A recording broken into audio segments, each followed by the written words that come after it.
بالله من الشيطان الرجيم بسم الله الرحمن الرحيم وأفضل الصلاة وأتم التسليم على المبعوث رحمة للعالمين سيدنا ونبينا وشفيع ذنوبنا وطبيب نفوسنا أبي القاسم محمد وعلى آل بيته الطيبين الطاهرين.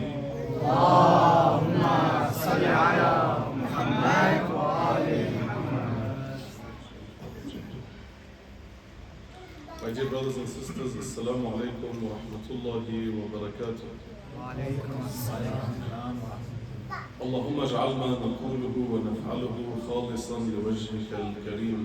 إلهنا نعوذ بجلال وجهك الكريم أن ينقضي عنا شهر رمضان أو يطلع الفجر من ليلتنا هذه ولك قبلنا ذنب أو تبعة تعذبنا عليها. Before we start, like always, inshallah, we would like to thank the hosts who invited us for this iftar and made the food. May Allah Azza wa Jal bless them and reward them with the best of rewards, inshallah. Second of all, tonight is a very special night. Tonight we have the first Laylat al-Qadr, and inshallah we will revive this night together. This is why I will have a short talk, 10-15 minutes. I will tackle something related to Imam Ali, and then inshallah we will recite the Musibah part of it, not too long as well, and then we can go into the Amal. We will do some, and then we will take a break and maybe continue with a few other Amal, inshallah. So who wants to stay can stay. Those who want to leave can leave then afterwards. Around 10, I believe, we should be done with the main part, and then the additional part is optional for whoever wants to stay. The topic that I would like to tackle tonight within the few minutes that we have related to Imam Ali alayhi salam is why wasn't Imam Ali or the Ahlul Bayt just mentioned clearly in the Quran. And if you want, we can engage with the Pakistani culture tradition. Whatever I say, just say it. All of you, subhanallah, raise your hand, stand up if you want. That's better environment. Ahsan. The original Nari Haidari. We'll do one soon. Big crowd. Right. So why wasn't the Ahlul Bayt alayhi salam or Imam Ali alayhi salam just mentioned in the Quran clearly? If that was the case, one could say we wouldn't have these different opinions, different schools, Sunni, Shia, other schools, so many differences. Just mention the name of Ali alayhi salam in the Quran clearly, and that's it. No problem anymore, right? To answer this question, we will go through multiple short responses, but we will go up, we will upgrade each response higher than the previous one. Okay? So we will start slow and then go up more and more. But first of all, one cannot say that everything that the Quran, or let's say everything that Islam wants, that Allah wants from us, is mentioned in the Quran. Okay? Not everything is mentioned in the Quran. As you all know, we don't find in the Quran that we pray subuh 2 units, 2 rak'at. The Quran doesn't say it. If somebody comes and tells you, show me from the Quran that we pray Fajr 2 rak'at, you won't be able. Okay, that Dhuhr, or say Zuhr is 4 rak'at, that Maghrib is 3, you won't find it. Same thing, you won't find all details of Hajj in the Quran. Like details, kaffarat, etc. You won't find that in the Quran. Okay, same thing, you won't find all mufattirat in the Quran that breaks your fast, or the specific timings, all the rulings, you don't find them in the Quran. Okay, when it comes to khumus, zakat, most of our religion, you don't find them in the Quran with the details, right? So you can't come and claim that if the name of Ali or the Ahlul Bayt is not mentioned in the Quran, that means it's not from the religion. Because we have so many things that are not mentioned in the Quran, but they are from their religion. Okay? And to add to this, and the Quran tells us, وَمَا أَتَاكُمُ الرَّسُولُ فَخُذُوهُ وَمَا نَهَاكُمْ عَنْهُ فَانْتَهُوا. What the Prophet, what the Rasul gave you, so take. And what he forbid, so refrain or abstain from it. Correct? And we know for sure, we have hundreds of narrations where the Prophet told us that Ali is my wali, you should follow him after me. وَلَوْلَا أَنْتَ يَا عَلِي لَمْ يَعْرَفُ الْمُؤْمِنُونَ بَعْدِ. Right? So we can say that we go back to the Quran, to this verse, and from this verse, we say that yes, the wilayah of Ali and the Ahlul Bayt is mentioned through this verse in the Quran. Because the Quran is telling us what Ali gave, what the Prophet gave you, so take.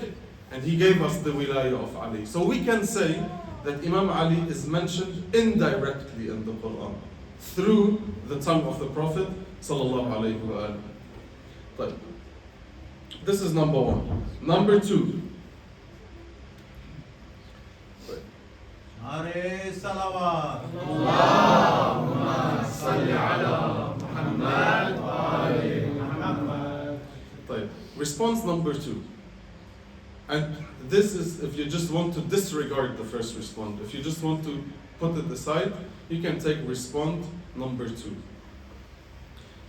The Ahlul Bayt or Imam Ali alayhi salam, they weren't mentioned by their name in the Quran, but they were mentioned by their attributes and their characteristics.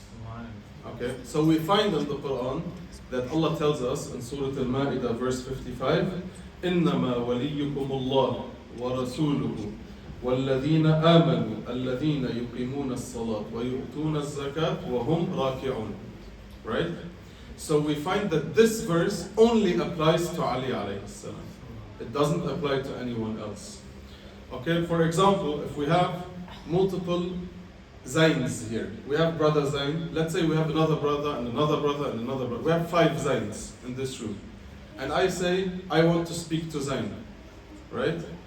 It could be any of these 5 Zains.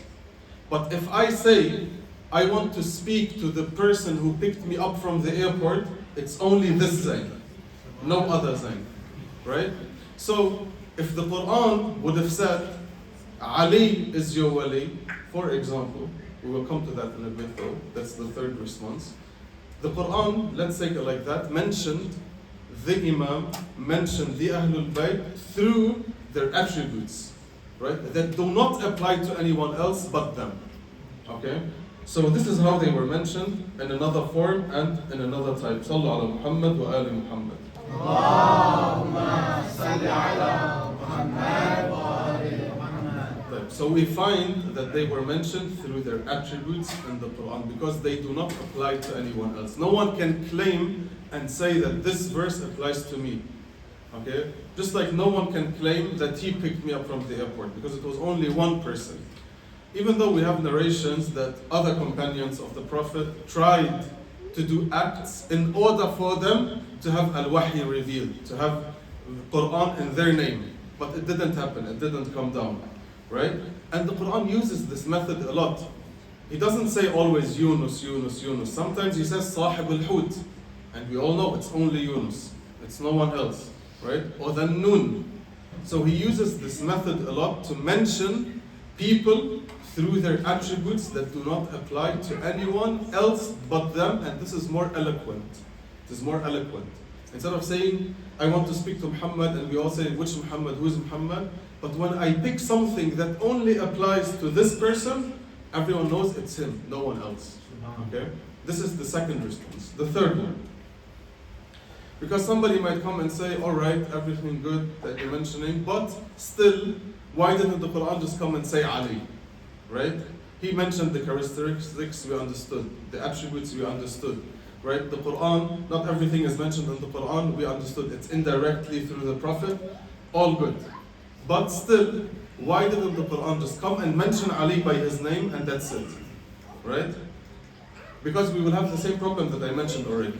If the Quran came and said Ali, anyone during the time of the Prophet could have claimed, I am Ali, that the Quran means. Correct? Anyone could mention that. If it was Hassan, Hussein, whatever it is, anyone could say, who told you it's Hussein ibn Ali? طيب. Still someone could come say, why doesn't the Quran just say Ali bin Abi Talib? Right? That would be easier.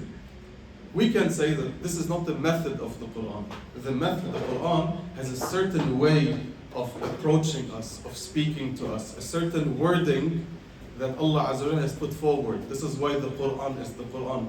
And the Quran never mentions any name of anyone except the prophets previous times, right? I will come to one exception.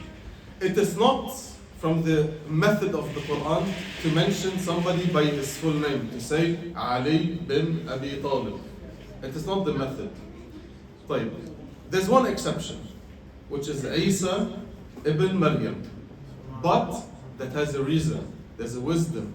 He's saying Isa ibn Maryam because he wants to tell us that Isa was born without a father. And this is why he is referring to Isa, saying Isa ibn Maryam. But you will never find another place in the Quran where he says the full name of somebody. This is not the method. So the Quran doesn't work like this. To say, alright, why didn't you do this? Why didn't you say this? Why didn't you just mention the full name? Because this is not how the Quran works. And no one was mentioned in the Quran by his name from the Sahaba of the Prophet except Zayd. Zayd is the only name of the companions of the Prophet that was mentioned by his name. No one else was. No one else was mentioned by his name. That's it. So no one can claim and say, in conclusion, before I go to the last point, that, alright, the Ahlul Bayt were not mentioned in the Quran. We say, number one, it's not necessary for them to be mentioned in the Quran because most of our religion is not mentioned in the Quran. It's not. Number two, the one we said, they were mentioned through their attributes that do not apply to anyone else. Ayat al-Tathir, Ayat al-Mubahala, Ayat al-Zakat, right? These verses do not apply to anyone else but the Ahlul Bayt. And everyone knows. Okay? The third response, it is not from the method of the Quran to mention the Sahaba by his name, except for one mawrid, for one place, for one certain situation, to teach them a lesson. And if I had the time, I would go into details why he mentioned the name of Zayd. And it is not the method of the Quran to mention the full name either. Right? All of this we can put aside and still say that it is not a proof for anyone to say, since the name was not mentioned, this is proof that they are not the awliya after the Prophet, the wali after the Prophet. Not him being mentioned in the Quran is not a proof that he is not the wali. Right? It's obvious, it's clear. So this is the conclusion. You cannot claim and say, we want proof that Imam Ali is the wali from the Quran. You cannot come and claim that. Because there's something that we need to adjust in our Shia mentality. Right? We always think we have to defend ourselves. Like they come and claim Shia are kuffar and we tell them, please no, we're not kuffar. Right? We're not kuffar. You worship stone, wallah we don't worship stone. Right? You do this, you do that, etc. And then we feel guilty and we feel that we need to hide or find answers. But why? Who said just because somebody claimed something, now we have to bring forward responses and answers? He's claiming, alright, claim whatever you want. I don't care. I know what I'm doing. I have ilm. I know what I'm doing. I know I'm not worshipping a stone. I know I'm not worshipping a person. I know that. So why do we feel this insecurity inside that we need to present answers? Right? Because when we go and tell them, listen, you do this, you do that, they don't care. Right? So you don't care as well. Khair inshallah. Lakum dinukum waliya din. Right? Everyone. We know we're not worshipping a stone. We know we don't worship the grave. We know that. Right? But the problem with our mentality is we feel like we're the underdog and we have to present answers. No. Who told you I need to prove to you anything? I don't need to prove anything to you. I don't need to prove if I don't prove the Imam of Ali, it's not there. Who told you this? You prove me what you believe in. You prove. Why do I always have to prove? I'm not the underdog. So I have my beliefs, I know why I believe in what I believe. You prove to me what you believe in. Because you're wrong, not I'm wrong.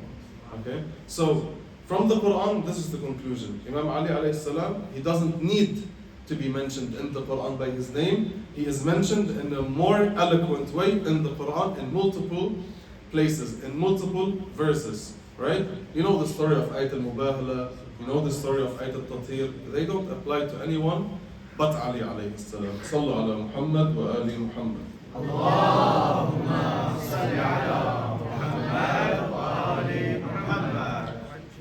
Just because I just wanted to share this small part for the benefit, small benefit to remember Ali alayhi salam, to mention something that's related to ilm. But this night is night of worship, of dua. It's a sad night. It's Laylatul Qadr, in which our Imam alayhi salam was struck.